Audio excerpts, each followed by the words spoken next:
I mean, I think you can put the allegations to one side for a moment because, as we've been pointing out, Lord Rennard is still denying them. But I think the question now is about how the Lib Dems dealt internally with these concerns, with these allegations when they were raised to people within the party. We already knew, of course, that senior figures in the party, such as Jo Swinson, such as Paul Burstow, such as Johnny Oates, were made aware that these allegations were circling. I mean, Jo Swinson even has said that some women confided in her, saying that these allegations had happened to them. And now I think the focus, of course, is shifting even higher up the food chain in the Lib Dems. Nick Clegg is going to be saying later on that he was made aware of these concerns, even if they weren't specific allegations and names that were given to him. And I think what this will all come down to, really, is the investigations that were carried out at the time by the Lib Dems. Were they sufficient?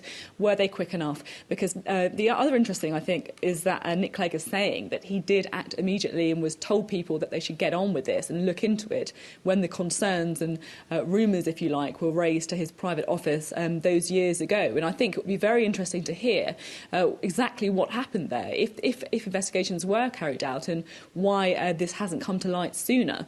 And that, I think, will be very key. And the other thing as well, of course, is any suggestion that they haven't been exactly forthcoming with the truth by saying that Nick Clegg didn't know about these allegations. Now, of course, the distinction that they're drawing is that they were very specific allegations that had been broadcast by Channel 4 News that Nick Clegg was not aware of. But at the same time, there were clearly rumours going on. There were clearly concerns that had been raised. And the admission that he was aware of these concerns and the unease around Lord Rennard, that of course he denies, I think is a very difficult one for the Lib Dems, and they have to be very careful to make sure that they are seen to be as transparent as possible. And I think that's what we can certainly expect Nick Clegg to be arguing later on when he does give a short statement later on this evening. I think we can expect him to be really hitting back at the suggestion that there was a cover-up. But of course, I think the proof will all be in how that is received, whether or not he manages to convince people of that.